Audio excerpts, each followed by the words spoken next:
Drama serial Ahmad की next आने वाली एपिसोड में आप देखेंगे कि इधर कहता है आलम, मुझे लगता है कि अब मुझे जुबैदा के लिए अलग पोर्शन बनवाना ही पड़ेगा, क्योंकि रुमैसा बेगम तुमने तो उन लोगों का जीना हराम कर दिया है। मैं देख रहा हूँ। जिस पर रुमैसा कहेगी आपको बहुत ज़्यादा तरफदारी आ रही है। मैं देख रही हूँ समीर पास क्या हो गया, आपने तो जूबिया और उसकी माँ के कसीदे ही गढ़ना शुरू कर दिए हैं।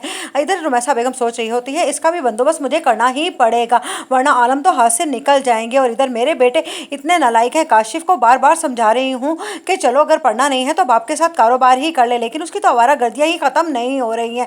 और इधर रुमैसा बेगम तो और जुबैदा बेगम को नीचा दिखाने में इतनी ज़्यादा मगन हो गई हैं कि वो ये नहीं जानती कि जैसे ही सब घर वाले डिनर पर गए थे तो यहाँ पर तो काशिफ अपना हाथ दिखा गया और अपनी माँ की अलमारी में से सब कुछ लेकर गायब हो चुका है। उधर आप देखेंगे कि जब कहती है अनाया कि मुझे लगता है कि शायान भी मुझे पसंद करने लगा है, लेकिन शायान तो वही है जिससे परिशा ने रिजेक्ट कर दिया था। क्या मैं उसके रिजेक्टेड इंसान से शादी करूंगी? क्या मैं क्या सोच रही हूँ उसके बारे में, मुझे उसके बारे में ज़्यादा नहीं सोचना चाहिए। इधर आप देखेंगे कि सोचती है राहिल की माँ कि राहिल की ज़िंदगी से अब मनाल को तो कोई निकाल नहीं सकता है, इसलिए अनाया को ही समझा बुझाकर और तैयार करना होगा उसकी शादी के लिए, ताकि वो इस घर से जाए। फिर इस घर के झगड़े और मसाइल ख़त्म होंगे, वरना मुझे लगता है कि मुझे अपना इकलौते बेटे राहिल से हाथ धोना पड़ेंगे। वो मनाल और अपने बच्चे को कभी भी नहीं छोड़ेगा। इधर आप देखेंगे कि परिचय से कहता है बारी, तुम ज़्यादा तवज्जो मत दिया करो अनाया की बातों पर, तुम तो जानती हो ना कि उससे फजूल बोलने की आदत है। तुम्हारी और मेरी शादी को लेकर वो काफ़ी जेलस होती है तुमसे।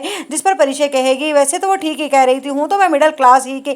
जिस पर कहेगा बारी, मगर मैंने तुम्हारे बारे में कभी ऐसा नहीं सोचा और मैं आइंदा तुम्हारे मुँह से भी ऐसी बातें मत सुनूँ। उधर आप देखेंगे कि जब कहती है अलमास बेगम कि मुझे लगता है कि मेरी बेटी को तो शायद मेरा ज़रा ख्याल नहीं है। जिस पर वो कहती है कि अम्मा तुमने भी तो मेरे साथ अच्छा नहीं किया ना, जुहेब ने जैसे ही बाहर जाने का प्लान बनाया था आप मुझे ज़रा भी बताती तो मैं उन दोनों का प्लान चौपट कर देती, क्योंकि मुझे तो उनके प्लान चौपट करने की आदत हो गई है। अच्छी प्लानिंग है मेरे पास। जिस पर उसकी माँ कहती है मैं